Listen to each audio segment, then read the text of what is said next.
As the kingdom of N'Dala prepared for the impending conflict, word of Juma's threat spread far and wide. Soon, allies from neighboring kingdoms began to arrive, heeding the call for help. Their presence bolstered the morale of the villagers and the palace alike. First to arrive was King Tunde of the Eastern Kingdom, a formidable warrior known for his strategic brilliance. He brought with him a battalion of skilled soldiers, each one trained in the art of combat and protection against dark magic. N'Dala, Prince Aid, King Tunde greeted them with a solemn nod. "We stand with you. Together, we will ensure Juma's darkness does not prevail." Next came Queen Zara of the Northern Kingdom, accompanied by her elite guard. She was a wise and compassionate leader, known for her deep knowledge of ancient magic and protective charms.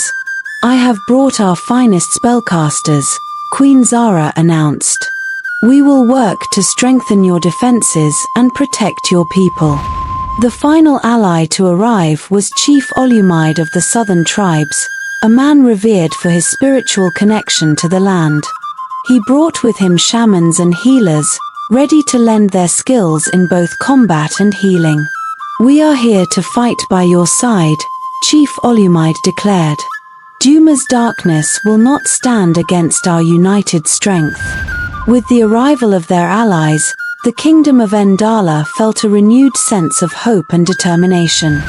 The palace courtyard was filled with soldiers, spellcasters, and healers, all working together to prepare for the coming battle. Kisi found herself drawn to Queen Zara, who took an immediate interest in her weaving. "Your tapestries are remarkable, Kisi," Zara said, examining one of the protective pieces. "Your talent could be a powerful weapon against Juma's darkness." Kisi blushed at the compliment. "Thank you, Your Majesty. I will do whatever I can to help." As preparations continued, N'Dala, Aid, and their allies met frequently to discuss strategies and fortifications. They knew that the battle against Juma would be unlike any other they had faced, but their unity gave them strength. One evening, as the leaders gathered in the council chamber, Aid addressed them with a determined gaze. "We are stronger together.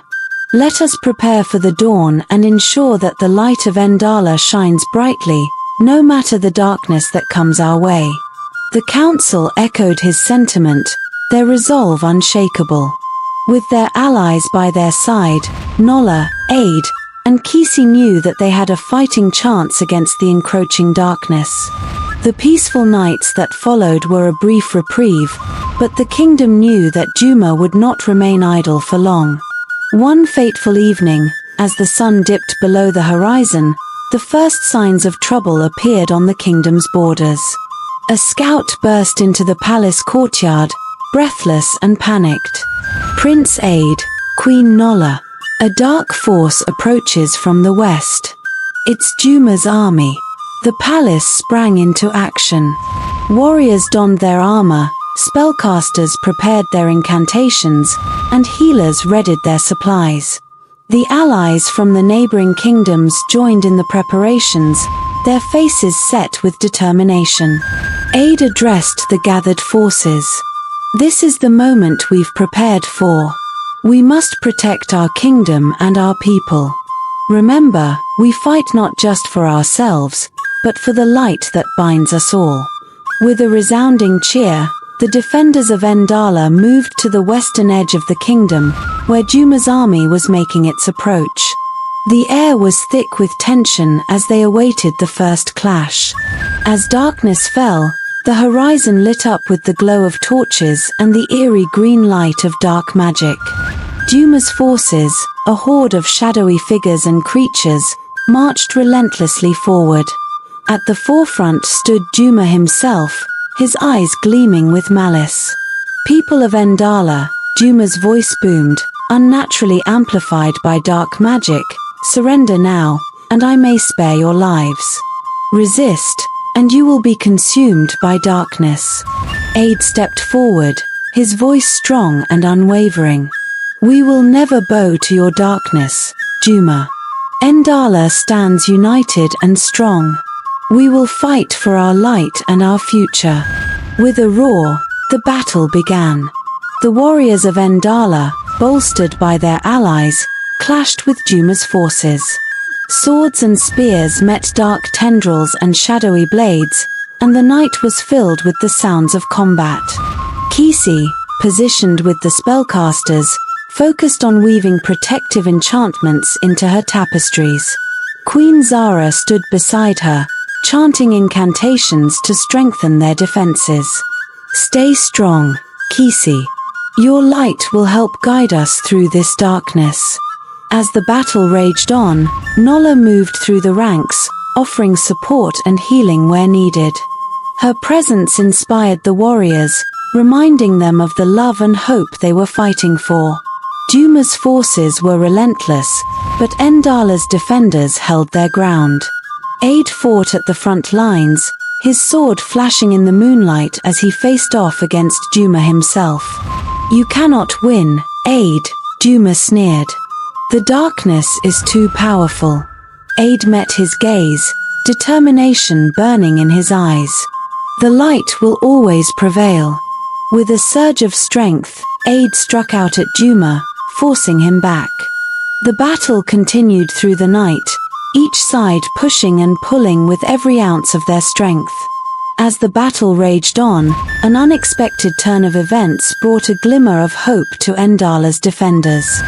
From the forest on the eastern side of the battlefield, a group of mysterious warriors emerged, their weapons and armor gleaming in the moonlight. At their head was a woman with an aura of power and mystery. The woman approached N'Dala and Aid, who were taken aback by the sudden appearance of these newcomers. Who are you?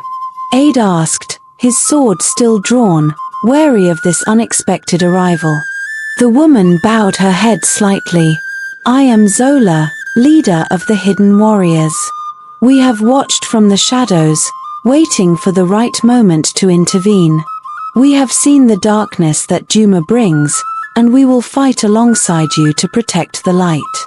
N'Dala looked at Zola, her eyes filled with gratitude. Thank you, Zola. Your help is a blessing in these dire times.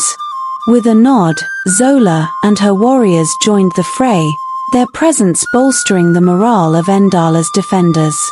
Their unique combat skills and knowledge of the terrain proved invaluable as they cut through Juma's forces with precision and grace. Kisi, still working with Queen Zara and the spellcasters, felt a surge of hope at the sight of the hidden warriors. She knew that their arrival could turn the tide of the battle. She redoubled her efforts, weaving powerful protective charms into her tapestries. The battle stretched into the early hours of the morning, the skies beginning to lighten with the first hints of dawn.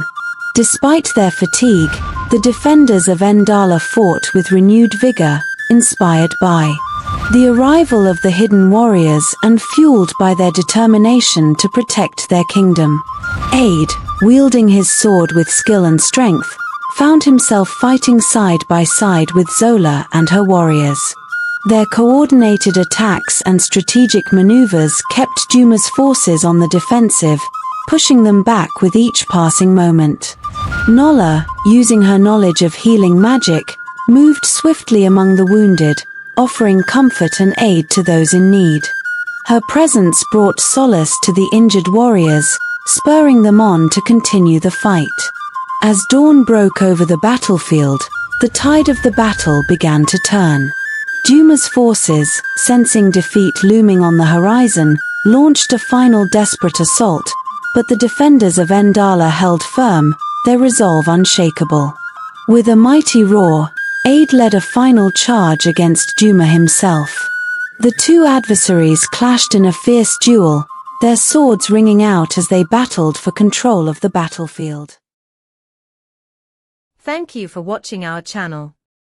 To continue watching this story, kindly click on the link below and subscribe to our YouTube channel for more interesting stories like this.